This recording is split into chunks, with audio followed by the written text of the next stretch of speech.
Ser podcast.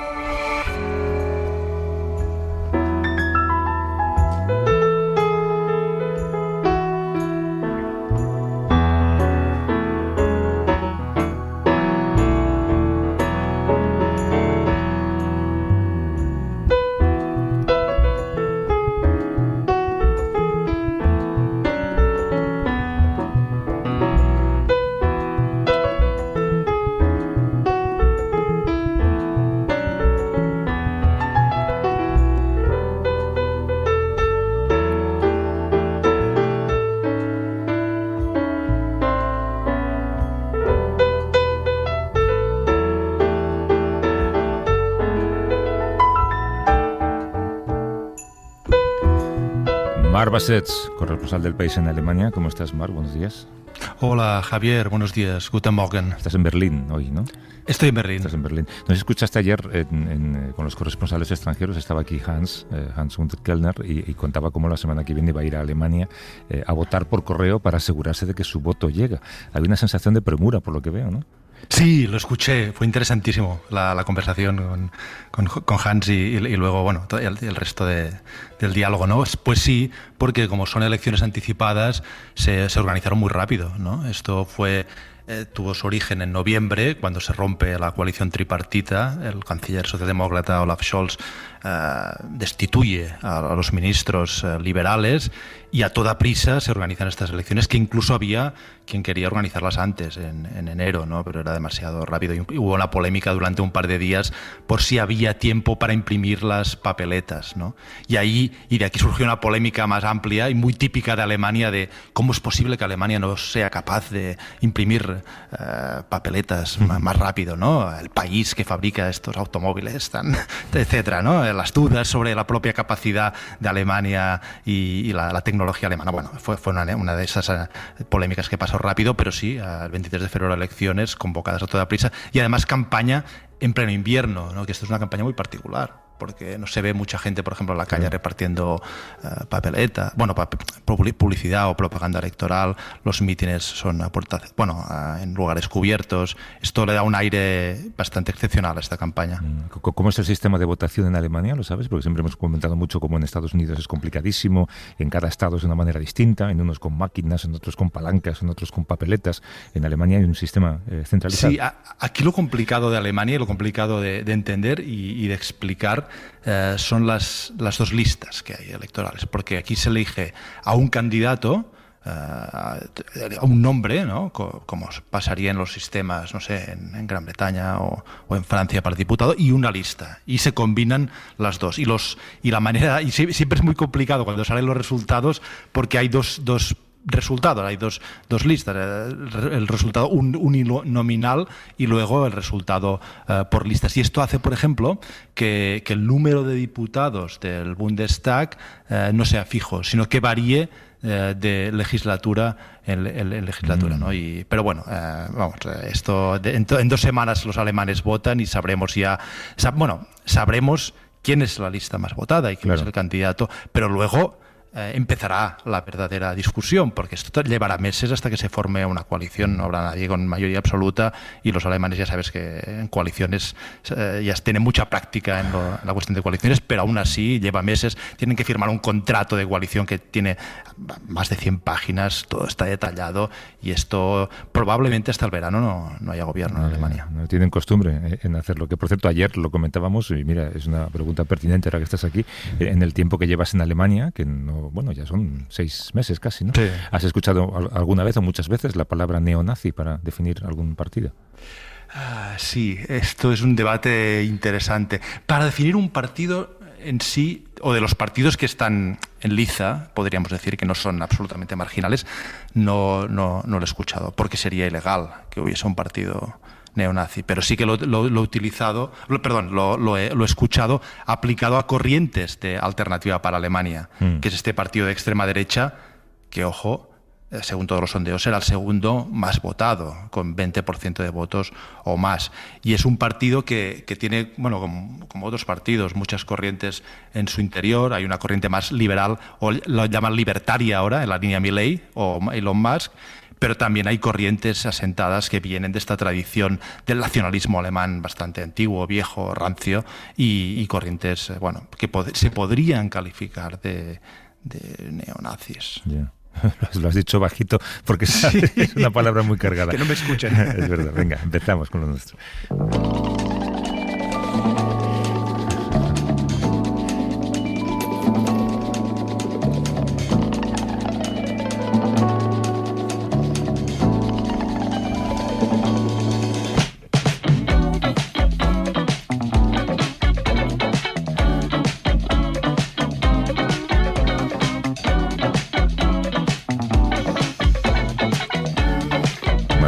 Marc, esto parece música de discoteca recién abierta. Pues es música de un tipo que se llama Ginger Root, que es un estadounidense de origen chino. Ginger Root, y la canción es en chino, ¿eh? Si escuchas un poco la letra no entenderás nada, yo tampoco. A ver.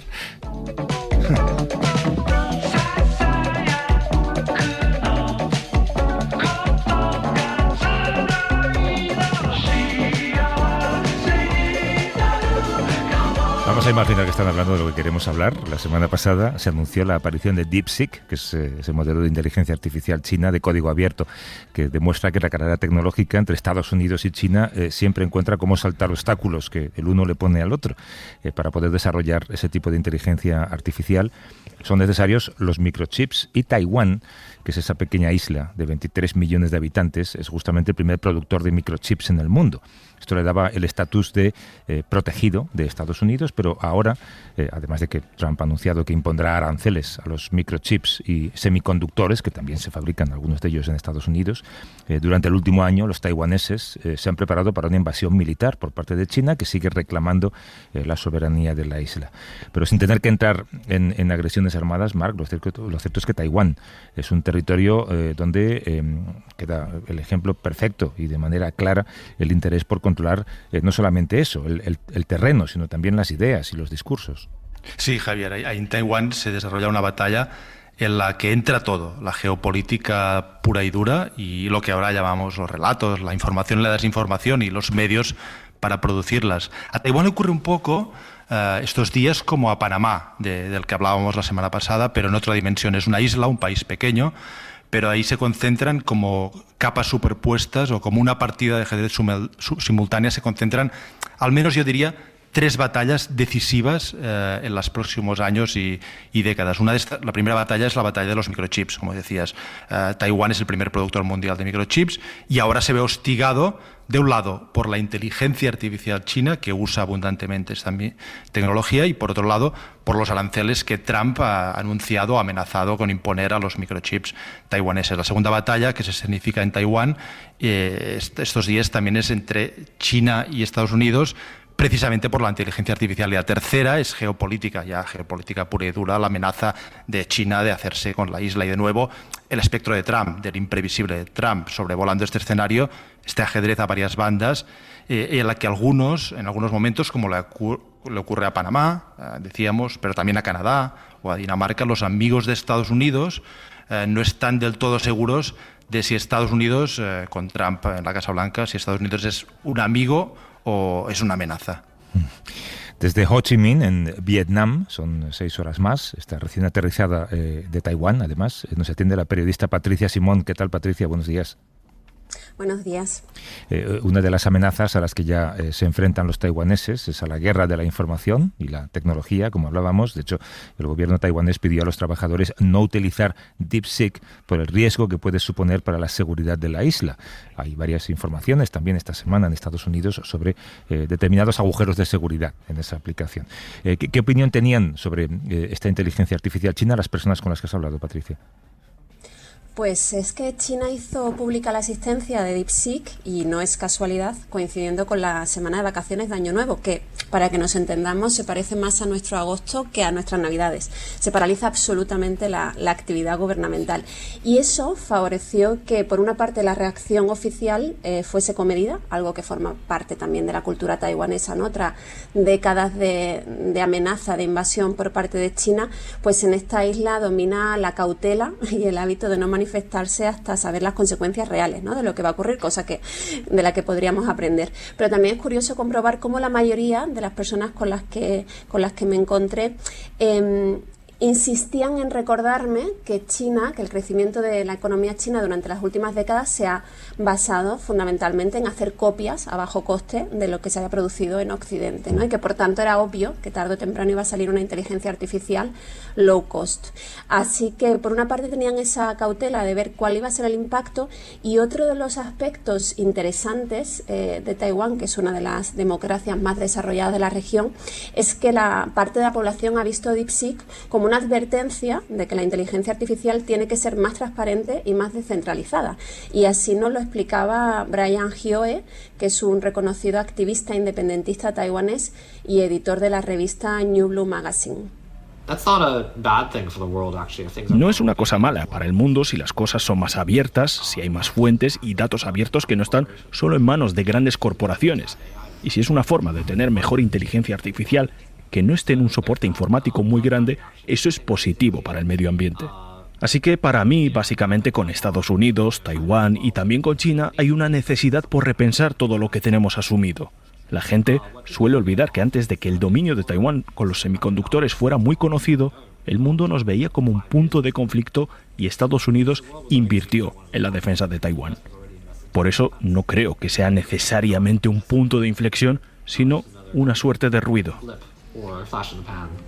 Lo que impresiona a Patricia es lo deprisa que va todo. Tan solo una semana después de que saliera DeepSeek, de hecho hay un artículo hoy excelente de Kiko Llaneras explicándolo en El País, esta inteligencia artificial ya ha sido superada por el nuevo modelo de OpenAI que se llama O3 Mini, que es el modelo que usa ChatGPT, ¿no?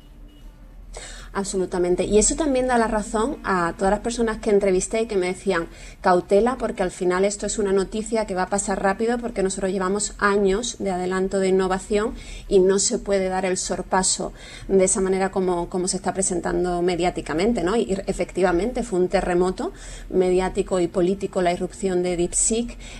Demostró que los tiempos del desarrollo tecnológico no son compatibles con los de la ciudadanía y de los medios de comunicación para analizar y reflexionar sobre el impacto que puede tener una innovación de este tipo. Y lo que nos hemos encontrado es que rápidamente ha aparecido un nuevo modelo, como contaba Kiko Llaneras, una versión más rápida, más eficaz, más afinada y más barata de inteligencia artificial. Y ahí lo preocupante, que también en una sociedad globalizada como la que estamos el impacto es inmediato, es si Donald Trump va a cumplir con su promesa electoral de que iba a suprimir los pocos controles que había aprobado la administración de Biden para controles y obstáculos en el desarrollo de la inteligencia artificial, y que esto es lo que le ha prometido a los tecnooligarcas, ¿no?, que están en su administración, y que va a tener, por ejemplo, una traducción, si se cumple, en la industria armamentística, con esas armas autónomas que se quieren producir sin ningún tipo de controles, ¿no? Hola Patricia, aquí Marc desde Berlín. Hola. Y ya que hablas de Donald Trump, Trump también ha advertido, ha amenazado con imponer medidas arancelarias a los semiconductores de Taiwán. ¿Cómo se ha reaccionado en Taiwán a esta amenaza y qué capacidad tiene Taiwán para proteger a lo que es el principal sector de la isla? Pues en la única declaración que ha hecho al respecto el presidente de Taiwán, Lai Ching-te, ha apuntado que, de ser necesario, se apoyará económicamente a la industria de los semiconductores, de los microchips, para compensarla por esos aranceles de hasta un 25%. Pero de todas formas, de nuevo, lo que dicen los expertos en Taiwán y también en toda la prensa económica internacional es que, aunque Trump impusiera esos gravámenes inmediatamente, es imposible que se cumpla en un periodo corto de tiempo su objetivo de que las principales tecnológicas produzcan esos microchips en Estados Unidos, ¿no? Bueno, nada es así de fácil y de inmediato como Trump sostiene, y de hecho la principal empresa taiwanesa que produce el 90% de los semiconductores del mundo, TSCM, lo cual tampoco parece una buena idea, ¿no?, en términos de distribución y de seguridad global, pues ya está construyendo 3 fábricas en Arizona, después de que Biden le impusiera que se descentralizara la producción para seguir manteniendo esa alianza de protección con Taiwán. En lo que sí hay un consenso aquí en Taiwán, de donde acabo de volver, es que se van a encarecer esos microchips y que por tanto eso va a afectar a toda la cadena de producción de los productos informáticos que los usan, que son muchos de los que empleamos habitualmente.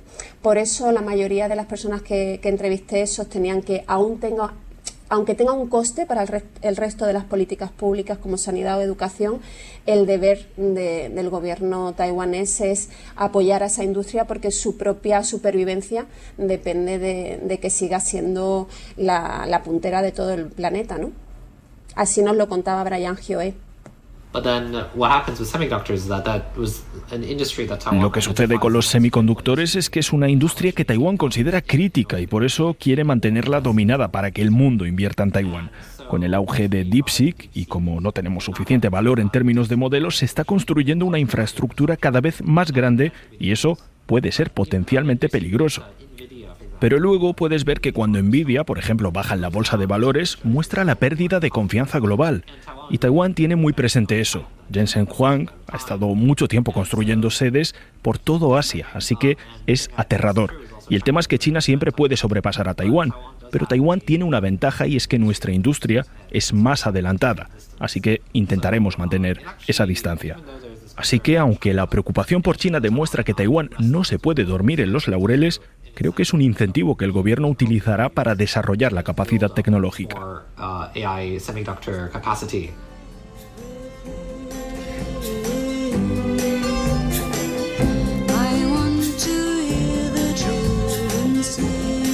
Claro, Patricia, además de desbancar comercialmente a Taiwán, otro de los frentes que China tiene con la isla es el de las ideas y las narrativas. ¿Qué tipo de desinformación y de propaganda china es la que está teniendo que contrarrestar Taiwán entre su ciudadanía? Pues es muy interesante porque la estrategia china de desinformación es muy parecida a la que lleva desarrollando bastantes años ya el Kremlin, ¿no? Con sus medios de comunicación y agencias de realmente desinformación que fueron creados para difundir una imagen positiva de Rusia y promover el caos y la desconfianza en los países occidentales sobre sus democracias. Esto es exactamente lo que está haciendo China hacia Taiwán, con además la ventaja de que comparten idioma, con lo cual es mucho más rápido y más barato la producción masiva de noticias que distribuye China por las redes sociales que llegan a Taiwán y por medios de comunicación específicos. Y bueno, los bulos que lanzan es que China es una democracia más desarrollada y más progresista que Taiwán, que si se unen serán más fuertes frente al enemigo, que las instituciones taiwanesas están al servicio y son un perrito faldero de Estados Unidos y que están corrompidas por la corrupción.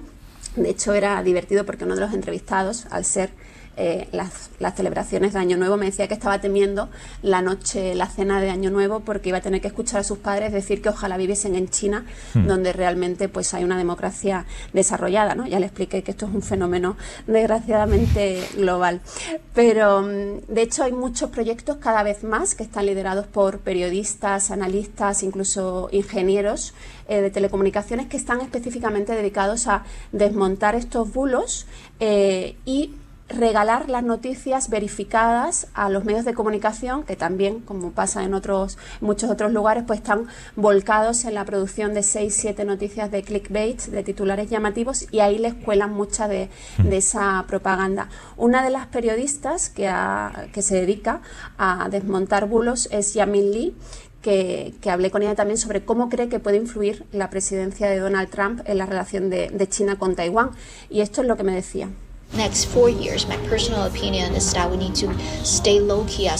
Creo que durante los siguientes 4 años, mi opinión es que hay que ser muy discretos y mantener el perfil lo más bajo posible.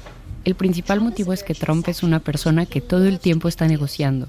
Le encanta hacer tratos y es bueno en ello, pero hay veces que hay cosas que no puedes cambiar ni negociar. Por ejemplo, la democracia o los derechos humanos. Eso no es algo que puedas comprar o hacer un trato con ellos. Esto es un valor y hay que aferrarnos a él sin importar lo que pase. Pero Trump, él puede convertir eso en algo intercambiable. Marc. Sí, Patricia, ¿cómo vive la sociedad taiwanesa este regreso de Trump. ¿Se ve Trump? Hablábamos hace un momento de las amenazas de aranceles a los semiconductores, pero se ve de forma más general Trump como una amenaza para Taiwán, que es un amigo en principio. Antes del anuncio de los aranceles, todo lo contrario. Había entusiasmo con la llegada de Trump por varias razones. Una es porque hay la sensación de que cuando hay administraciones demócratas en Estados Unidos, desde la Casa Blanca se trata con guante de seda a China y por tanto consideran que cuando están los republicanos son más combativos. No es así. De hecho, en 2022, pues Nancy Pelosi, la que era entonces la presidenta de la Cámara de Representantes estadounidense, viajó a Taiwán y eso fue recibido por China como un gran desafío, ¿no? Y tuvo la respuesta militar más importante en décadas de sobrevolando el espacio aéreo y una gran crisis en términos de seguridad. Pero en Taiwán se tiene esa percepción. Y por otra parte, porque la cultura taiwanesa es profundamente capitalista y consumista y se valora mucho la figura del empresario. Entonces domina la imagen del supuesto exitoso empresario Donald Trump, que también, como hemos sabido, pues tiene mucho de fake news, ¿no? Una vez que anunció los aranceles, sí que ha habido decepción, porque no se esperaba esta medida, y aún hay cierta sensación de que se puede llegar a un acuerdo, que de alguna manera los intereses comerciales son tan fuertes que hay posibilidad de negociación. Así que no terminan de creerse de que se vaya a imponer esos aranceles. Que al mismo tiempo hay una carrera tecnológica, Patricia, y Estados Unidos intenta fabricar sus propios chips. Es lo que hace Apple, por ejemplo, que los fabrica en territorio americano. ¿Qué más puede ofrecer Taiwán a Estados Unidos para seguir recibiendo protección? Pues por ahora seguir siendo, además de la principal productora de microchips, acelerar la producción de esas fábricas que ha prometido TSCM en el estado de Arizona. Sobrevuela, hablando con miembros del gobierno, el acercamiento también militar. De hecho, la mayor parte de armamento que adquiere Taiwán es de producción estadounidense y también Trump ha dicho que tiene que pagar más por ese armamento, pero también se está hablando de si realmente se puede convertir en un aliado abiertamente y que de alguna manera pues Taiwán se convierta en una base militar en la región, ¿no? Esto, que parece impensable en términos lógicos porque sería realmente acercarse mucho más a un conflicto con China, bueno, pues en el nuevo orden global disparatado, ¿no? Y cada vez más violento que se está dibujando, pues tampoco es descartable. Nos ha atendido desde Ho Chi Minh, en Vietnam, son 6 horas más que en el territorio peninsular, Patricia Simón, recién aterrizada allí desde Taiwán. Gracias, Patricia, cuídate. Muchas gracias.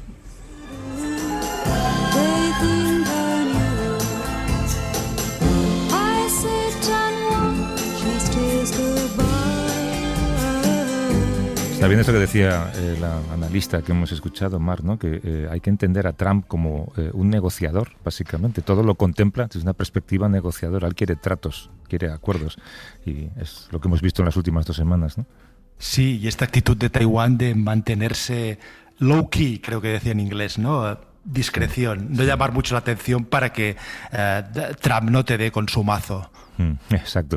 Trump, que por cierto creo que va hoy a la Super Bowl desde Florida. Antes he leído en algún lugar que ha pasado 9 de los 19 días que lleva de presidente en Florida, algo así como un 47% del tiempo, con lo cual hace muchas cosas en los días que está en Washington, pero no digamos que es el presidente más trabajador de la historia. Por cierto, está pasando una cosa muy divertida en los supermercados americanos. Mark, tú los conoces también, los Giant, los Safeway, Target, Walmart.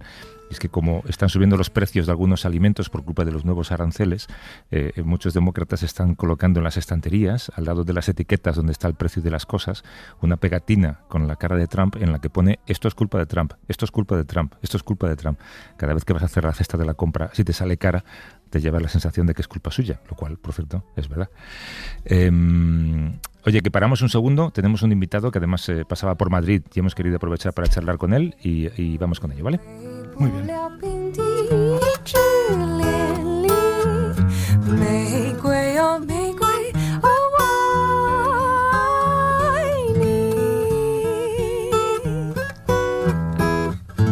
Ser podcast.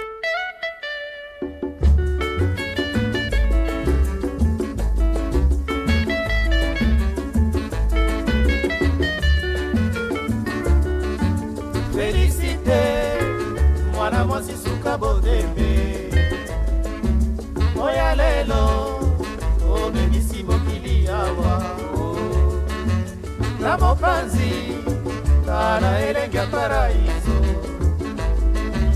amipesi nyonso se na yo felicite. Marc, ¿subes el playlist a algún lugar? Sí, tengo una playlist que se llama Guten Morgen Berlin.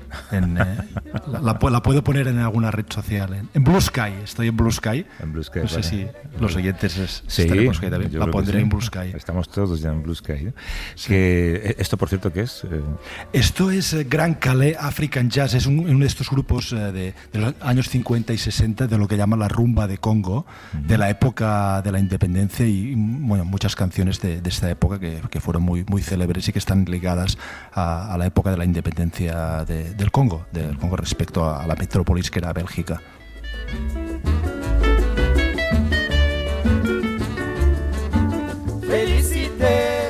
Claro, cuando recuerdas esa relación entre Congo y Bélgica, todos pensamos en el mismo cómic, ¿no?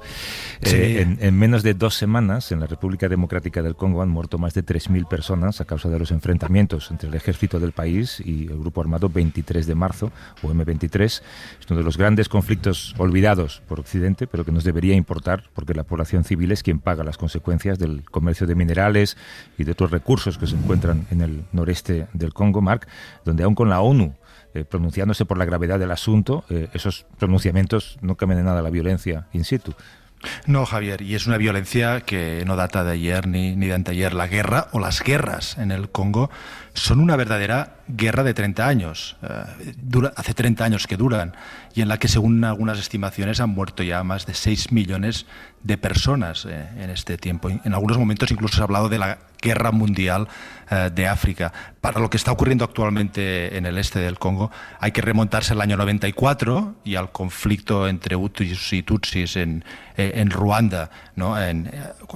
Se produce el genocidio en Ruanda y en el 94 1 millón de personas Hutus huyen de Ruanda hacia el Congo. Y entre estas personas, entre estos Hutus, había algunos responsables de las matanzas contra los Tutsis. Y entonces empieza esta guerra que además es en una región, como decías, muy rica en minerales, los minerales que usamos por ejemplo, para fabricar nuestros aparatos electrónicos. Y aquí llega el papel de Ruanda. La ONU y otros actores internacionales acusa a Ruanda de estar detrás del M23, que es la milicia que ha ocupado Goma, la gran ciudad en el este de Congo, y se reprocha a la llamada comunidad internacional, es decir, a Europa y Estados Unidos, su tibieza con un país, Ruanda, con el que desde el genocidio que sufrió y por la inacción occidental ante este genocidio, que pesa todavía como una losa, un poco de culpabilidad, pues es un país con el que Occidente ha tejido vínculos estrechos y ahora se acusa a Occidente en Congo y otros lugares de ser tibio, de permisivo con lo que está haciendo Ruanda en el este del Congo. Son minerales que luego se envían a Taiwán para fabricar esos microchips de los que antes hablábamos y que nos permiten llevar un teléfono móvil en nuestro bolsillo. Y queríamos aprovechar que estaba de paso por Madrid Pablo Moraga, que ha sido durante un montón de años corresponsal de la agencia EFE en Nairobi, sigue siendo periodista freelance desde allí, para charlar un momento con él. ¿Cómo estás, Pablo? Buenos días. Buenos días, Javier, Marc. Y gracias por acercarte al estudio. Oye, la última vez que hablamos contigo, que estábamos allí, además, hablamos sobre este conflicto, nos dijiste que nada mejoraría pronto, pero ¿qué ha pasado en las últimas semanas para que haya este recrudecimiento? Pues sí, la verdad es que ha empeorado. Mirad, para que os hagáis una idea, no teníamos una situación tan mala. Esto que estamos teniendo ahora mismo no ha existido desde 2003, desde el final de la guerra de la que mencionaba Marc, de la segunda gran guerra congoleña. El M23 ha avanzado. Mira, para que os hagáis una idea, en el este del Congo hay más de 100 de grupos rebeldes, pero la inmensa mayoría de ellos no son más que un grupo de campesinos con Kalashnikovs. El M23 es muy diferente. El M23 se parece más a un ejército profesional que a esto que acabo de escribir. Y está avanzando sin parar, porque delante se encuentra con un ejército totalmente disfuncional, un ejército que no es capaz de parar, un ejército totalmente sin formación. Entonces está avanzando, está consiguiendo todo tipo de localidades, está consiguiendo ciudades grandes y la situación está muy mal. Y paga la ciudadanía, porque es una avalancha de muertos de lo que estamos hablando, ¿eh? Así es. Estamos hablando en las últimas semanas, más de 700.000 personas han sido desplazadas, han perdido todo, han tenido que abandonar todo. Estamos hablando de miles de muertos, estamos hablando también de muchas personas violadas, no solamente por los rebeldes, sino también por el ejército. El ejército es como si... estaba hablando el otro día con algunos amigos congoleños que están allí en el terreno y me decían, es como si el ejército congoleño le hubiese dado ya todo por perdido y lo único que hace, en vez de luchar, en vez de estar en el frente, huir, y mientras que huye, saquear, violar, matar. Entonces, como siempre, desafortunadamente, sí, las personas son las que se están llevando la peor parte. Hola, Pablo, aquí Marc desde Berlín. ¿Cuál es el objetivo del M23? ¿Y lo está consiguiendo? El objetivo del M23, bueno, ellos te dirán que lo que quieren hacer es proteger a aquellos tutsis que viven en el Congo. Ellos te dirán que lo que quieren es crear, pues eso, un ambiente que favorezca a todos los pueblos del Congo. Pero lo cierto es que la influencia de Ruanda, probablemente lo que está buscando es crear un grupo rebelde tan poderoso, tan poderoso, que el ejército congoleño solamente tenga una opción para eliminarlo, que es meter a esos rebeldes dentro del ejército. De esta manera, Ruanda va a garantizarse tener una especie de caballo de Troya dentro del ejército congoleño, de modo que cuando Kinshasa, el gobierno congoleño, cuando haga algo en contra de los intereses de Ruanda, Ruanda va a tener esa manera de actuar, esa manera de impedir que esas acciones sigan adelante. Pero el M23 está apoyado por Ruanda. Tú hablabas de un ejército, de un pseudo ejército más o menos organizado, supongo que no en los parámetros occidentales en los que estamos acostumbrados, pero en ese ejército también hay mucho mercenario llegado del este europeo, por ejemplo, ¿no? ¿Quién paga esto? ¿Cómo se gestiona también la organización y la integración de los mercenarios? Bueno, por un lado, Ruanda todavía no ha admitido de manera oficial que está apoyando al M23, pero todo el mundo, observadores internacionales, Naciones Unidas, todo el mundo dice que ahora mismo en el Congo hay alrededor de 3.000 a 4.000 soldados ruandeses apoyando a estos rebeldes del M23. Es decir, si el M23 está avanzando tanto, es gracias al apoyo del ejército de Ruanda, que es un muy buen ejército, uno de los mejores ejércitos del este de África. Y por otro lado, lo que tú decías de los mercenarios están apoyando al ejército congoleño. El ejército congoleño no tiene, es tan disfuncional que de una manera desesperada ha intentado lanzarse a conseguir todo tipo de apoyos. Ese apoyo ha venido por mercenarios y también está apoyando a rebeldes que antes luchaban en contra de ellos, ahora se han aliado y están apoyando, el ejército congoleño está apoyando a rebeldes que ahora tienen vía libre para hacer lo que quieran a cambio de ayudarles en la lucha contra el M23. Pablo, ¿cómo valoras el papel de Europa y Estados Unidos? Se han visto imágenes bastante violentas de protestas en Kinshasa, la capital del Congo, contra embajadas, ¿no? Creo que de Francia, de Estados Unidos. ¿Qué se les reprocha y qué papel están teniendo en esta crisis? Bueno, está claro que Estados Unidos tiene delante una situación bastante peliaguda para ellos, porque Ruanda es el niño mimado de Estados Unidos en la región de los Grandes Lagos.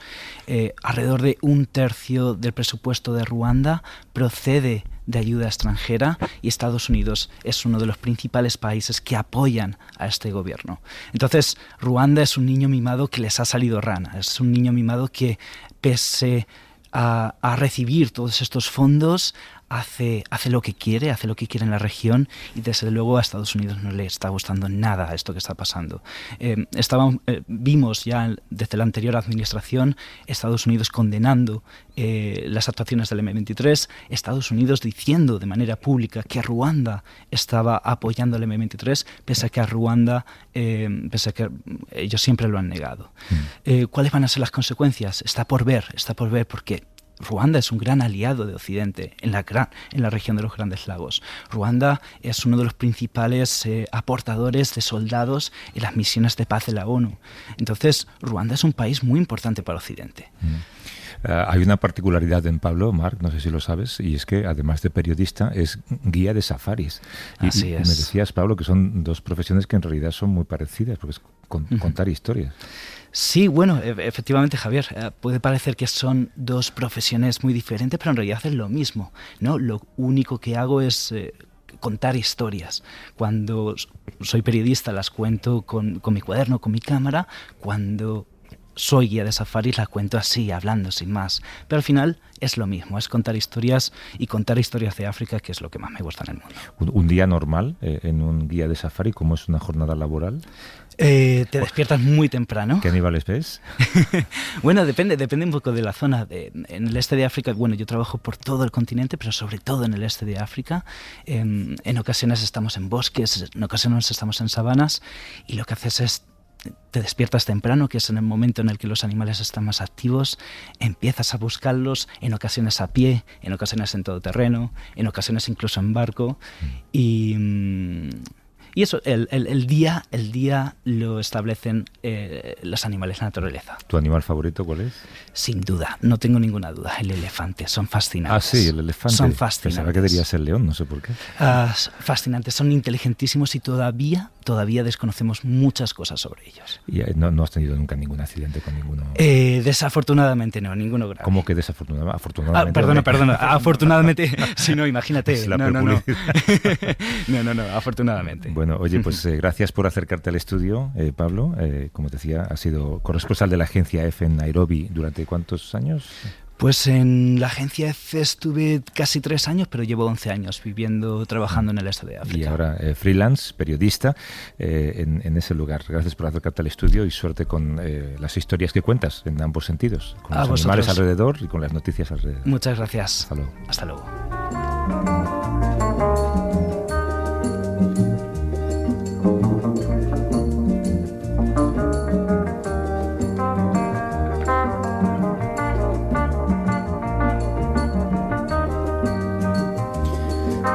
Bueno, Marc, cuando estabas en París te ibas a comprar croissants, ¿ahora qué haces? Ahora hay croissants también aquí, pero ahí tengo que decir que no son lo mismo. Claro, hombre, es que estás spoiled, ¿no? Sí, mimado. Mimado. Por los croissants parisinos. Exacto. Bueno, pues buen desayuno y la semana que viene hablamos. Hasta luego. Muy bien, gracias. Hasta luego.